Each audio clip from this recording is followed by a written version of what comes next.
despite doing just 3 similar sessions, that person improved incredibly because they didn't really miss that. And they were really, we really pushed the VO2 threshold type of training sessions.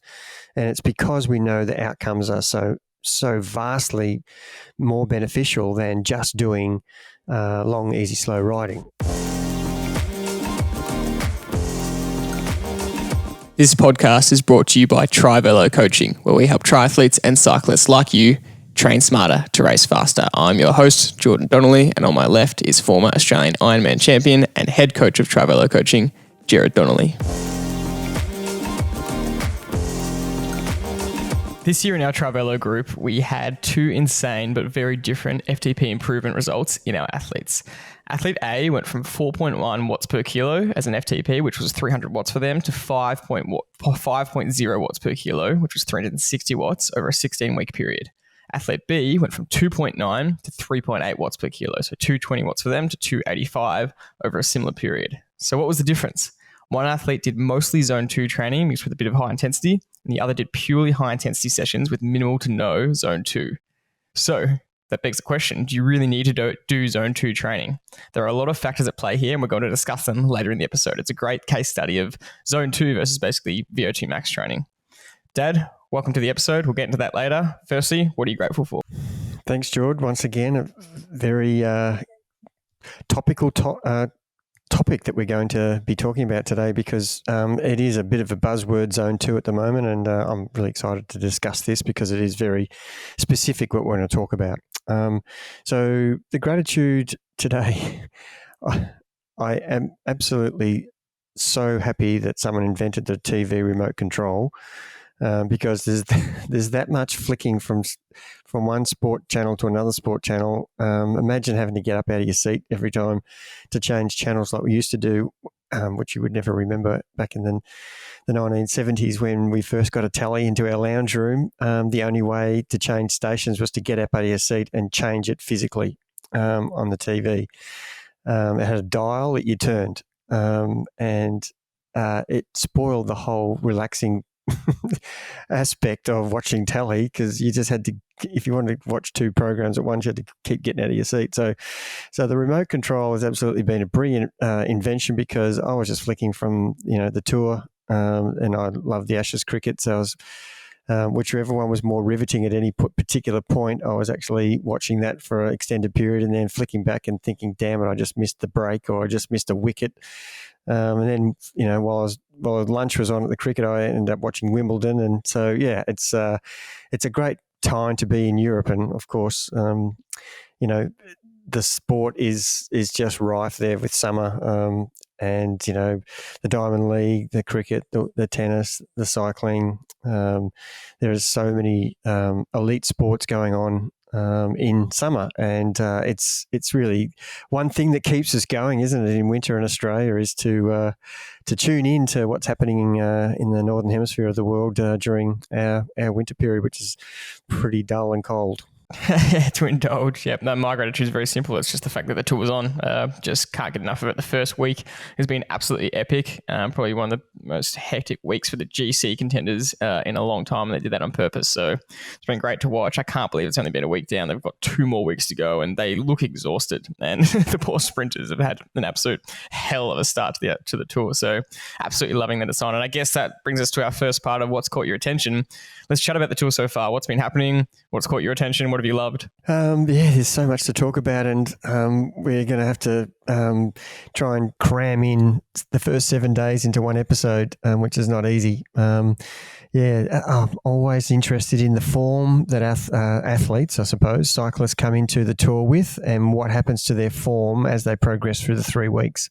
And we're at the 1/3 mark of a 21-day tour. We're at day 7, and already the form of some riders has been good and bad. And if you're finding yourself, Ben O'Connor would be an example where he's just bewildered as to what is happening with his form. And he's actually being interviewed and saying, I don't know what's really going on. I couldn't be in any worse feelings about how I'm riding. And it's kind of not what you want to get to a, and he's such a, he's a top 10 GC contender, and he's just not able to perform the way he wants to. And even Pogačar, on stage 3 or 4, whatever it was, Vingegaard attacking him and Pogačar not being able to respond. And then one day later, the reverse happened. And that almost doesn't make sense. If you're in form, you should be able to hold that for a few days, even up to a few weeks. And if you're not in form, that will stay like that and doesn't really change within 24 hours. Yet it did. And that's what makes it exciting, really, is to see that, even the best in the world have good and bad days, and it's how they react to that. And I really take my hat off to Pogačar. Had a shocker, really, in his high standards to be ridden away from. That hasn't happened to him many times in any races in the last 3 or 4 years, for someone to attack him and ride away. I mean, it happened last year for Vingegaard to win the Tour, but that's about the only other time I can remember someone has been able to do that to him. And he didn't lose his cool. He didn't drop his bundle. He gathered his mental state and came out the next day and did the same to Vingegaard, which I just thought was super impressive, and shows the measure of character, and that, just because you have a bad performance on one particular day doesn't mean that's it for the next 21 days. You've just got to have that mental resolve to think about it and put it in perspective about, well, there's other opportunities here. Let's just not, drop my bundle and curl up in the corner and wave the white flag. And I think that's impressive. That's the nature of Grand Tours, isn't it? It's that the stages are so intense and so hard that you don't know how you're going to recover each day by day. And this just, they're out of this world how tough a Grand Tour is. And so, yeah, every day is a bit of a lottery, it seems like, to whether you have good legs or not. And this is such a great lesson for, as always, for us age group amateur athletes, where if you look at comparatively, Pogačar looks like he's had a shocker, like you just said, because Vingegaard's just run away from him. But they both rode, I can't remember exactly what it was. 6.9 watts per kilo, Jordy.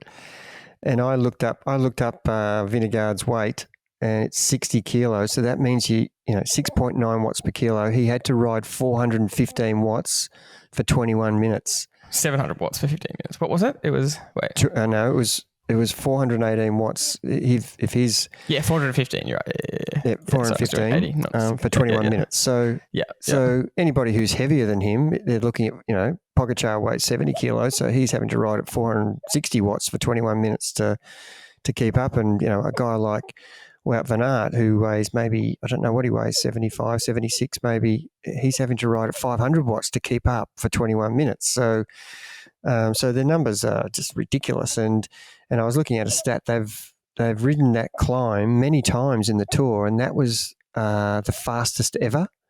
And it was a minute and a half faster than what Pogačar had ridden the previous time, where he also rode away and won that stage. So it wasn't really that he wasn't riding that badly. It was just that Vingegaard was riding out of this world. Yeah, and that's my exact point. And it's, if you compare to just what's around you, then you can really put yourself in a hole. But he's riding incredibly well, especially coming into the Tour relatively underdone when he broke his wrist 8 weeks ago. And then also you look at Jai Hindley, and you could say that he rode unbelievably to get the yellow jersey, and then the same thing, couldn't hang on to them the next day. But you take away them two, Pogačar and Vingegaard, because they are absolute freaks. He's winning the Tour. He's the best of the rest, and he's riding out of this world. And same thing, they're just riding the fastest times ever up some of these climbs. And so, comparison can be the thief of joy. But it's always great to try and get an objective view of how you're actually riding. And I hope I hope Pogačar was aware that the time that went up there was way faster, so that he wouldn't drop his bundle and go, I'm actually riding really well here. And this can happen in any race to us, where you might not feel like you're riding well because someone that you normally racing well against is just absolutely on a flyer, but they could just have an outstanding day and do a PB and break a record, or they could just be having a good first half of the race, which happened again that next day, where on the Tourmalet, Vingegaard won again, and Pogačar commented after saying, he said, if he keeps this up, I'm done. This is race over. And that's a hard place to be. You're really on your limit there. And it's like that classic, can you just hang on for one more second? Can you just hang on over the top? And then turns out in the final climb, he was able to ride away from him. So just all these mental games that you have to play with yourself to try and get through these periods. I think it's just fantastic. Yeah. And look, there's a few things that come into play here, because if these two guys are so far ahead of the rest of the field, well, it's really, now it comes down to tactics. And that was the intriguing part for me, was to see the tactics between UAE and Jumbo-Visma. And I think the day where Pogačar got ridden away from, I think the tactics from UAE were pretty ordinary. And to be fair, they don't have the same quality of rider in their team, or the depth in their team. So they've got some great riders in their team. Make no mistake about that. But they don't have 8 riders who are, when you think about what Jumbo-Visma have, to have no one has a Wout van Aert, and that's like your trump card in a poker game. It's incredible to have him on the team. But from the team tactics point of view, I thought Jumbo-Visma got it really spot on the day that Vingegaard rode away. And then they tried the same tactic the next day. And as you mentioned, Pogačar was fearful when they started lining up the next day and they started the same tactic. He was asking himself, can I keep up today? Because they're doing the same thing as they did yesterday. Imagine, you've just climbed the Aspen climb, which is, and I was saying to you before we started, I've ridden all 3 of the climbs that were on this stage: Aspen, Tourmalet, and the Courtoret, I think it's called. And they're all incredibly hard climbs. And it was really hot. And that's going to take a lot out of you. So the team tactics for Jumbo-Visma were identical to the day before. And why wouldn't you do that? Because you've already broken Pogačar the day before. So do it again whilst he's seemingly in poor form. But as we just mentioned, he really wasn't. It was just that Vingegaard was too good on the day. But the tactics that they tried was to put everybody on the front again and get Wout into the break, which I thought was initially a good tactic. I was questioning it a little bit, but when it panned out that they wanted him to be available after they climbed the Tourmalet, to ride through the valley before they got to the Courtoret last climb, and that's exactly what happened. But they used Sepp Kuss to drop everybody on the Tourmalet, which they successfully did. Was only 3 riders left. They dropped the yellow jersey, dropped Joe Hindley. He was the last rider to fall off, and then they attacked with 2K to go at the top of the Tourmalet, and Sepp Kuss done a great job again and left it for Vingegaard to really launch another attack like he did the day before. And this time Pogačar could respond and hold onto the wheel, and that must have been a great moment for Pogačar, thinking, oh, good, I am okay. And so they got to the top of the climb, and that should have been the point when Jumbo-Visma's next tactic, which was to do the same thing again on the Courtoret climb, try and ride Vingegaard off the wheel, they had failed already on the Tourmalet. So why would they continue with that tactic on the next climb, which is what they did? They should have changed tactics right there and then. They should have waited for Sepp Kuss to catch back up again, and even a few more of the numbers from Jumbo-Visma to get back on, so that they could actually let Vingegaard attack Pogačar rather than leading him out. Because all they eventually did was ride on the front all day on every single climb, and almost led Pogačar out to a great victory. Which to me, it's easy in hindsight. I know that. But once the tactic didn't work on the Tourmalet, why would they repeat it on the last climb? That's my question. And I think that was easy for Pogačar. Not easy, but he was following the wheel.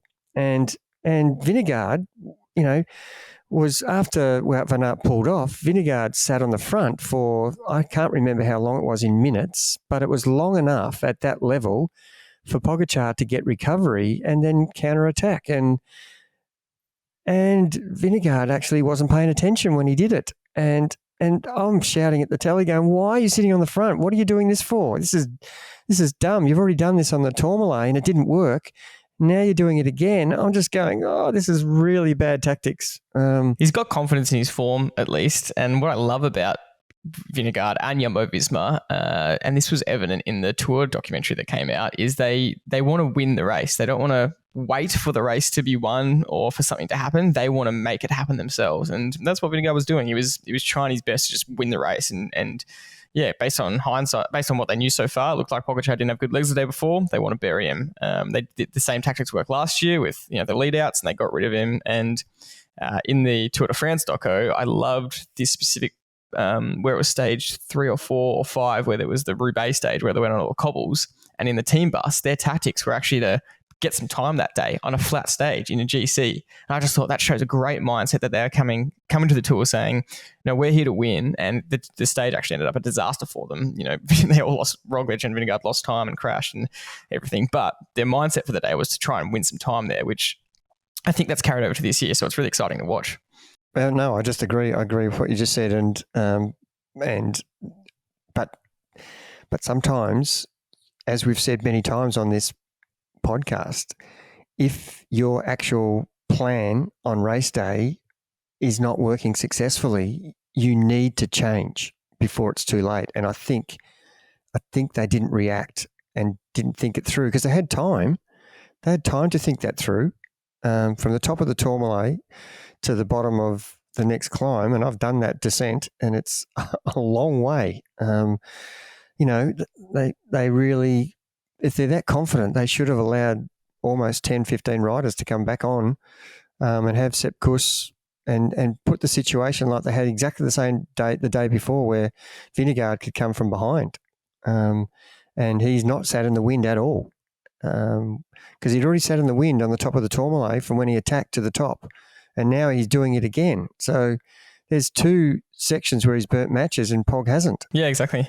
I do wish that Remco was in the Tour. It would just be such a great battle to have 3 GC teams, 3 riders. Yeah, true. That would be very interesting for a Jumbo side. But yeah, I think Pogačar versus Vingegaard versus Remco would just be out of this world. It's a race that I think everyone can't wait to see. Yes, and look, just before we leave this, everybody knows we love Wout. That's a given. But his performance on the Tourmalet stage, that was out of this world. He got on the front in the break and drove the break and sat on the front all the way up the Tourmalet, all the way up Aspen. In the valley, he was driving it. He pretty much rode on the front from the time the stage started. And then he got over the top of the Tourmalet, waited for Pog to join, for Vingegaard and Pog to join, and then drove it back to catch the breakaway up the road and rode straight past the breakaway, and then rode to the base of the climb for the last climb and stayed on the front until 4K to go. He literally rode 160K on the front at a pace that no one else could keep up with. There's not too many bike riders in the world who could do that in the history of cycling. It is an amazing. He's a special rider. And that got no result that day. So, it would be frustrating for him to be sitting on the massage table that night thinking, well, I just rode the hardest day of my life and we got rolled today. Yeah. I was thinking about the little kind of, the rivalry almost the fake rivalry that got sparked up from the Tour de France doco, where there's a rift between Inside Jumbo, which they've just come out and said, and I think everyone knows this is completely untrue, but there has to be a small part of Wout that does sit there at the end of the day and go, well, if I wasn't burning myself here, I could probably win a fair few more stages. And that's kind of just fact. He's just that good that if he wasn't sacrificing himself, and I guess that's cycling is, in order for him to win the days he wants to, where he gets to be the number 1 rider at Flanders and at Roubaix, guys have to sacrifice for him. And so to be part of this team, maybe this is his sacrifice. That he'd like to win more Tour de France stages, but it begs the question: does a Wout van Aert and a Sepp Kuss go to another team to get their opportunities? And it's great that Jumbo have got such a depth in their team, but how long can they keep guys like Roglic, Van Aert, Kuss, Vingegaard? I mean, they're the top 4 riders and the top 10 riders in the world at the moment. Yeah, exactly. Yeah, it's interesting. On the women's side, the Giro Donne just finished, and Annemiek van Vleuten won her record-breaking 6th Grand Tour in a row, which just has to be said that is just a ridiculous effort. In the last 6 tours, she's won 3 Vueltas, 2 Giros, and 1 Tour de France, the first Tour de France femme that was last year. I think that is just absolutely outstanding, and one of the reasons she's one of, if not the greatest cyclist ever. So I just think that kind of goes underdone when the Giro Donne is on at the same time as the Tour de France, but that is just the most outstanding performance. And if any rider was able to repeat that, it'd be out of this world. So it has to be said. And she can do it all, can't she? She can climb the hill. She can time trial. She can ride 1-day stages. She's a talent. Yeah. Last thing I want to mention, which is, we have been asking this form question, but the World Athletics Champs are in a month, and then a lot of the national champs were held over the last weekend or two, with the US British national champs making a lot of headlines. And it's interesting to see a lot of athletes' forms coming from Diamond League into these national champs, because you have to perform well at these to actually get to the Worlds, or people have already started qualifying for the Olympics. But you've got a peak, and then you've got a month again till the Worlds comes around. So it's going to be really interesting to see how these athletes peaked this race, potentially you qualified, and then can they hold that form, or can they have a break and then get back into form in a month's time? It's going to be really fascinating to see. Yeah, we do talk about this a lot because it is a hard gig, isn't it? It's no different to cyclists who are doing, say, tours, and then they're going to have to line up for the World Championships. So how do you double dip with your form? And some people do it really well, and that was one of the things that they were mentioning very early on with Pog, was saying, remember he won Liège-Bastogne, he won Flanders, and we were talking about on this podcast, how will he do when he comes to the Tour? And of course, he broke his wrist in the meantime, and so he's possibly underdone because of the injury, and it could actually help him. Freshen up for 2 weeks into the Tour, he could actually get better, which is quite scary. And as we know, nothing motivates you more than when you're injured. And for him, who's someone who just froths cycling more than anyone, for him to be injured, maybe that mental break was a real good spark for him to just come into his next training block, his final training block, and then the Tour just absolutely firing. He's got no mental fatigue. He's ready to go. So on that note, I think everyone would like a little quick update on your injury update and your mindset at the moment. You're in week 10 now. So what's your key takeaways at the moment, where you're at on the journey? Yeah, and it's probably no surprise, but I'm full of complaints about my progress. And I suppose the number one takeaway is that I just got to keep reminding myself that it is a slow journey. It's a long journey, and you've got to be in that mindset to keep yourself sane, because it can get quite frustrating that you're not progressing as quickly as you like. And to say it's excruciatingly slow is an understatement. And I'm really getting my head around that a bit more as each training session. And all of a sudden I can ride now at 180 watts for half an hour and nearly 200 watts. And we have a Thursday night TriVelo handicap race, and I jumped in that and started at the front of the race, which is quite ironic. 3 years ago I was off scratch in A grade, and now I'm off limit in B grade. So what's the saying? The great have fallen, or something. How the mighty have fallen. So it's kind of humbling a little bit. But I just have to remind myself all the time that I've just got to be patient and not get ahead of myself. Yeah, sure, it's week 10, but I've really only been riding a little bit for 4 weeks. And I had that calf injury, so I couldn't walk. So I'm a little bit behind where I wanted to be, but that's okay.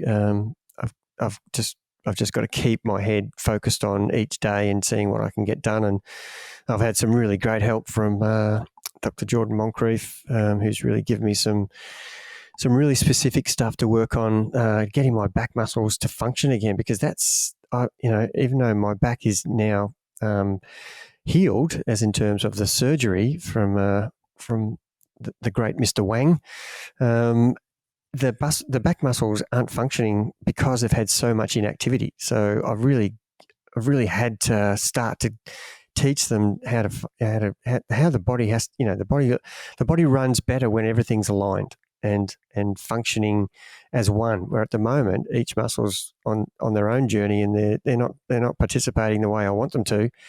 So I really need to concentrate on that aspect even more so than the riding of the bike. So I've got to get that right first before I can actually progress better on the bike, and that's been a tough lesson. One that I know, one that I tell other athletes that I coach all the time, but I've actually had to take my own advice here and pull back on the riding so that I can. It's the back is sore walking around still.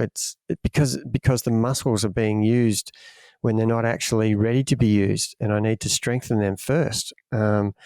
And so a little bit ahead of myself there. It's it is a good example of, anytime something's new and uncomfortable, we tend to go back to what we're comfortable with. And for you, that's, cycling. It's like easy. Well, that's an easy thing to fall back on because that's what I've always done. And so the challenge is to have to really get yourself up to do the things that you're not used to. And that's such a metaphor for anyone starting out a new program. It's going to be a whole lot of things that you're not used to, but once you do them consistently enough, you do get used to them. So I think it's also another good example to, turn up to the Zwift races on Thursday night, completely out of form, completely, 120 watts off what you can normally ride, but still enjoy the process of putting a number on it. I know that you want to jump in because it gives you a bit of variety compared just to the really boring, easy, slow rides you have to do all week. So it's a good example of turning up. A lot of people avoid racing when they're out of form, avoid it when they're just not where they want to be. And so, I think it is a good mindset shift to have, to go, no, I'm willing to do it even if I'm at the front compared to the back, and look at it in a different light and not expect yourself to be anywhere near where you want to be, but still enjoy the process. Yeah, it just reminds me that I definitely love results. There's no doubt in my mind that I love winning, but I also love the journey equally as much as I love if I actually get to win something. So I'm not defined by whether I win or lose. I'm defined by that whole process of getting to that point where I've put myself in a position to have a crack at winning or losing. So as long as I've done the best on the day, and that may not be or may be good enough, I'm absolutely happy with that. If I come 50th and I've done a PB, I'm happy as Larry with that. But I really enjoy the process and the structure of getting myself up each day to get myself to that point. So doing a Zwift crit race that's run by our own coaching business, I could say that I'm not going to do that because my competitiveness won't let me, come last in that. But I'm not thinking like that. I'm thinking like every opportunity I have to put myself into a training situation that's going to improve me, that's where I should be, and not have the ego that I used to have where I'm only going to race when I'm in peak form. And if that was the case now, I'd never race ever again because my form is so far away from peak. It's literally a year away. So I'm just not going to have that approach. I'm going to put myself in positions where, and you think about some of the pros when they're going to races that are part of their journey for maybe the Tour, or the Welter or the Giro, they're putting themselves in a lot of these quality races that are really meaningful, but they might be coming, as a GC contender, they might be not going well at all. But they don't avoid them. They go in there because they know it's part of the process to get them to the form that they need to be when it counts. And I think that's what I'm taking into this journey, is to keep putting myself out there no matter what the outcome is, as long as I'm improving each week. And already I've done 3 weeks of it, of these Thursday night races. I did the time trial, I did race 1, I did race 2, and my power has gone from 140 to 180 to 200 in 3 weeks. So that's a great chemical release to your brain of success, and that's what and that makes me feel good. and it doesn't have to be a win to make me feel good. Yeah, no, it's a great update. I think it's good to follow the journey, and we'll see when you're back at 300 watts, because I have no doubt it'll get there eventually. But let's look at today's case study example to finish off. We just thought this was a really good case study to highlight, and we just wanted to highlight some differences and really talk about this concept, because there's just a lot of talk about that. Athletes should just be smashing zone 2 training, and that's the key to everyone's success. And it's just not as simple as that. And this example is just really interesting, where both athletes, it has to be said that these are both experienced athletes. So the form that was starting in, it just happened to be they were out of form. So these weren't all PB. They had ridden much higher watts before. They were just out of form and starting at a lower point than normal. But both improved 50 or 60 or so watts over a 3 to 4 month journey, and which ended up being coincidentally 0.9 watts per kilo for both athletes. So athlete A went from 4.1 to 5, and athlete B went from 3.9 to 4.8. But quite different training styles. There are definitely some commonalities, and there are definitely some differences, and that's what we wanted to highlight. And the reason behind the training program differences was one athlete had a lot more time to train than the other. So that was what dictated the training program. So athlete A did a lot of zone 2 work, and obviously hit the key high intensity sessions in there as well as some race specific sessions. And athlete B had less time to train, so they just did basically pure high intensity sessions, and that was it. So talk us through your thoughts as a coach looking at these two athletes and the insane results that happened from two very different approaches. Yeah, and let's be specific here. We're only talking about one metric, and that is how much improvement over 20 minutes. And so if we looked at other metrics, such as their best 5-minute power, their best 1-minute power, best 30 seconds, best 1 hour, and their capabilities to cope with a 2 or 3 hour ride, and you would see huge variations in the data. But that so everybody listening needs to understand we're just measuring it against FTP for 20 minutes. And so it's kind of important, that message, because if we gave the option rider B a 2.5 hour ride, he would perform absolutely woefully. He's got no endurance. He's basically just done short high intensity sessions, and he's good for 30 minutes maximum, 35 maybe, but he's great for 20. And rider A has done, a fair volume of zone 2, so he would be probably great up to 2 hours, 3 hours. And it's been proven, and he has done a lot of those events that have been that distance up to 4 hours and performed unbelievably well.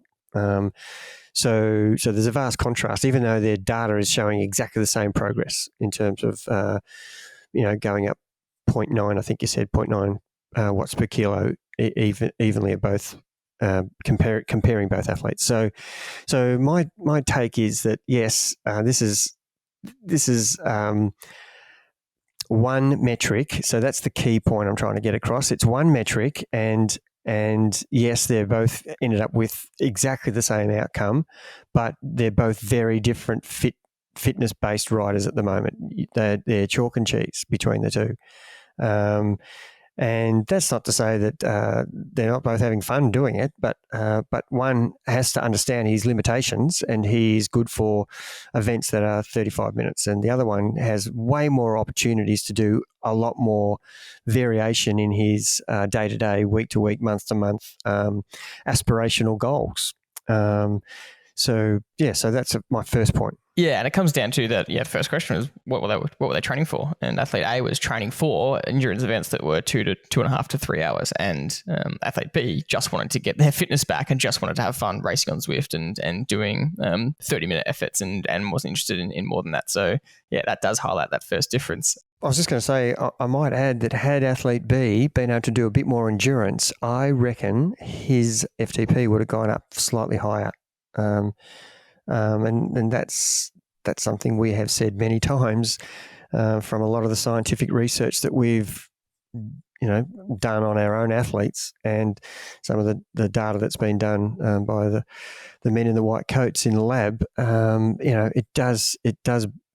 You want to really, I'd love to have found out, had we been able to do some endurance training, had that person, not just done 3 high intensity sessions each week, and done some endurance, would it have been a bigger improvement for that particular person? But anyway, that's just something we'll never know. Yeah, exactly. Yeah, and that's always the case with these case studies and these examples, and the fact that they're anecdotal and not purely scientifically measured tests and protocols where every variable is kind of measured. There's just so many unknowns, and there's so many if that, and even the nature of a lot of sports science studies just has this problem as well. It's like it comes down to how do you test something? What metric are you using to test? The very first point you brought up, often we're trying to test, intervention improvements, but then the actual result can be influenced by how the test subject performs in that test. They might get to the 20-minute FTP test at the end of the intervention at the end of 12 weeks and execute really horribly. And then the whole test becomes void because they went out too hard and then they've just kind of butchered what the result would show. And so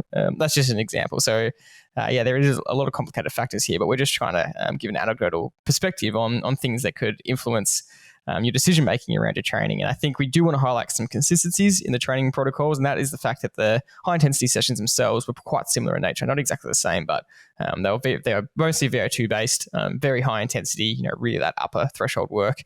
And the other thing is that both athletes were really consistent in their program, even though they were training a different amount of frequency per week, so different amount of times, different volume, very different volume, stark contrast in the volume.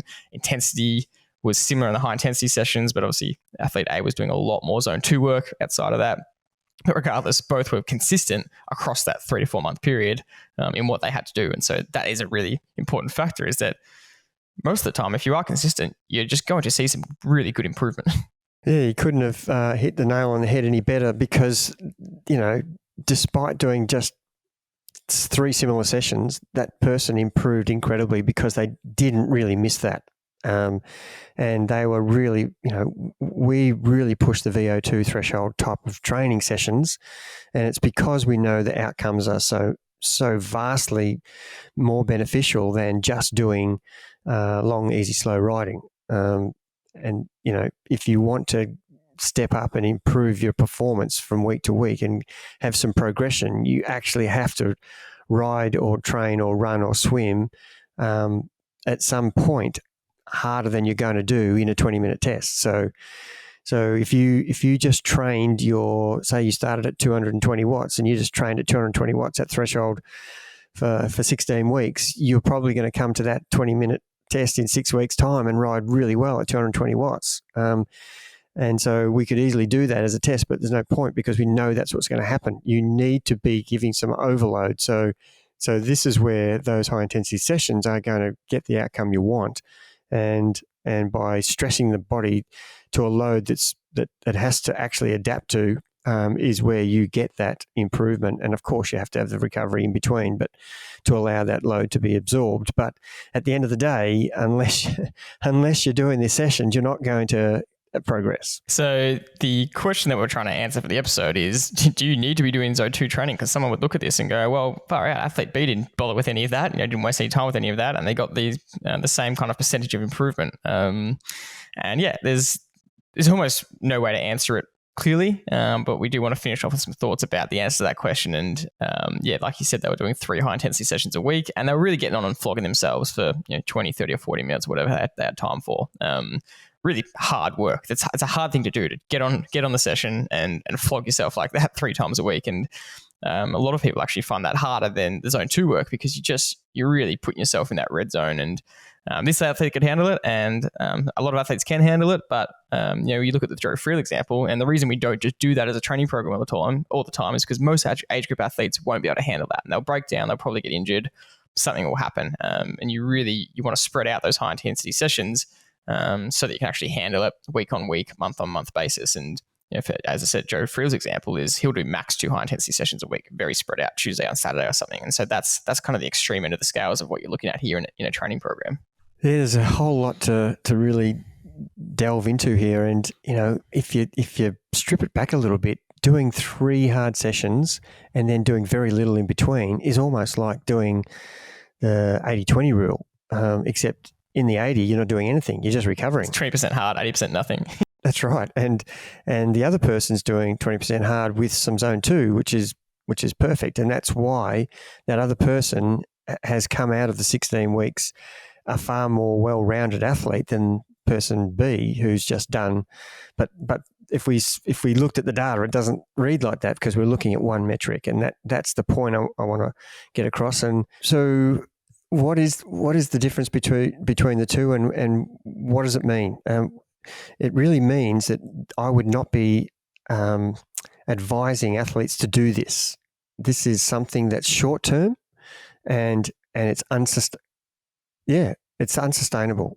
It's totally unsustainable, and you will have vast improvements over 8 weeks, 12 weeks, 16 weeks, and then it will stop. It will stop improving. You will stay the same, and then you'll actually start to progress worse because you don't have that aerobic fitness that we talk about. There's no base, and it's like your house has been standing, and it's got a really poor foundation. It's been standing, and people say, it's been going for 2 years, no problem. And all of a sudden, that big wind comes and blows it over. And this is what the analogy is here.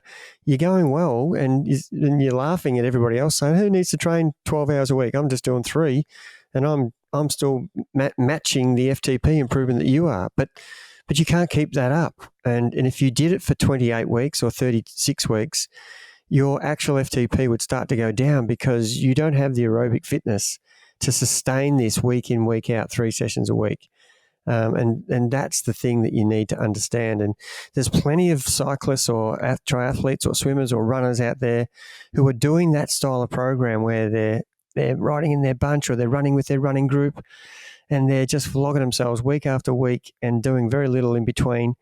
And all of a sudden, they're getting better and better, and they're thinking, how good is this? And it gets to a point where they've done huge PBs, which is brilliant, and that's a very satisfying thing to have happen.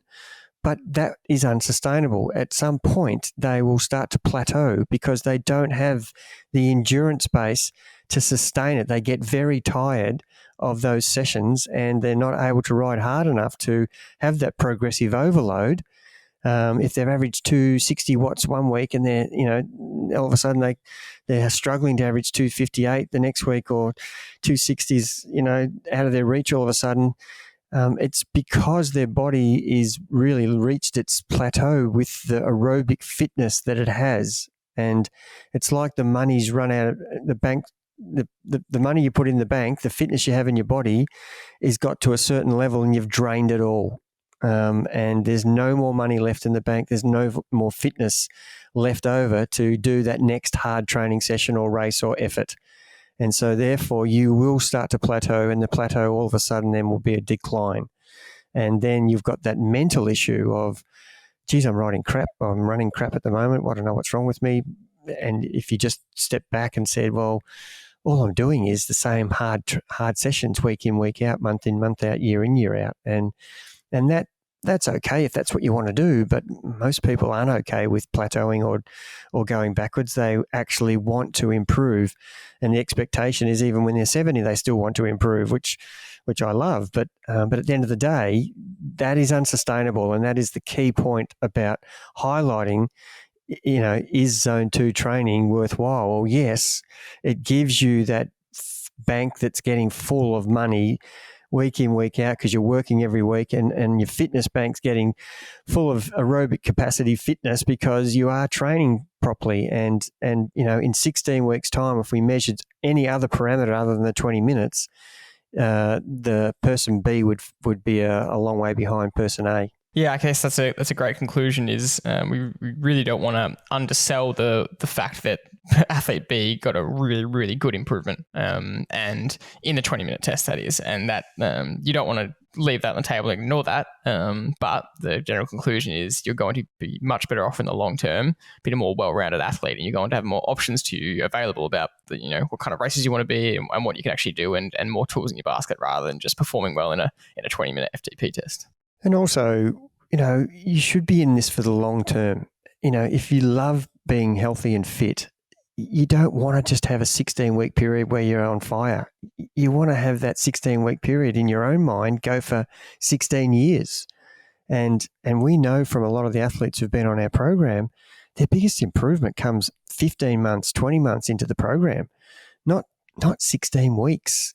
It's 50 weeks or 75 weeks into the program when that they've got that huge jump. And we've shown so many examples of people going from 150 watts to 230 watts over 16 weeks. And then all of a sudden, they improve 5 watts and then 3 watts over the next 6 months. And then they take the next step because they're filling that aerobic bank up with all that zone 2 and endurance type of riding and strength work that's not all hard riding or hard running as a runner. And so eventually that they're able to give more and progress better because they're coming from a bigger base. So they can almost put their feet in the water from a higher point than they were, a year ago. And that's what you need to remember is that as you progress through a 2-year or even a 4-year program, you are just adding layer upon layer, and you have the ability to improve. And some people get to 16-week program and they've almost reached their ceiling, and they have, because their aerobic fitness level won't let them go any further. Until they fix that up. It's like me expecting to ride well without me doing the strength and conditioning exercises after a back injury. If I don't do that, I'm not actually my muscles are going to actually be, breaking down before I can actually use them properly. So I think it's really a message that needs to be heard that you will get more progression, you will improve. And we've had so many older age group athletes who are in their 50s, early 50s, and then ended up in their 60s who are still riding better than they were in their 50s because they're doing this exact method. And that should be proof enough. But you would expect that from younger athletes who are in their 20s and 30s to continually improve, regardless almost of what training they're doing. But being more specific is going to give you more improvement in a better way. But as an older athlete, that expectation is not there.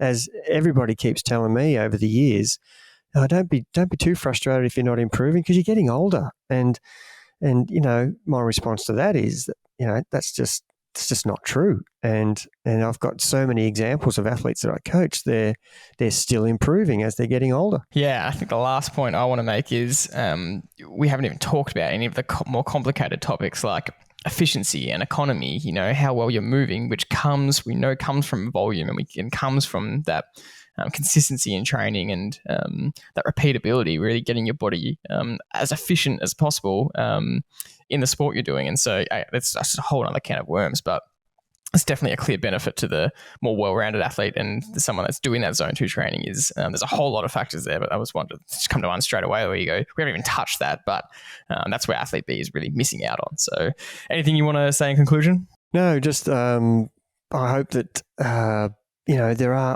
are lots of people out there who want to be a better athlete in their chosen sport, and doing the shortcut is great for the short term. That's my conclusion, is that it is unsustainable, and as we know, unless you put a balanced sort of plan in place, you will be found out eventually. And you don't want to be that athlete. You want to be the athlete who's actually doing all the right things and then going to reap the benefits for years rather than be a flash in the pan. Great way to finish. That's another good end to an episode. That's it for this one. We're really looking forward to some of the guests that are coming on over the next few weeks. We've got some great returning guests who we love having on, including one of the most revered guests we've had, one of the most loved episodes of last year, and that's Professor Louise Burke. She'll be coming on very soon, which we're really excited about to have that episode, as well as some other great guests. So stay tuned for them. Thanks as always for listening, and we'll see you on the next one.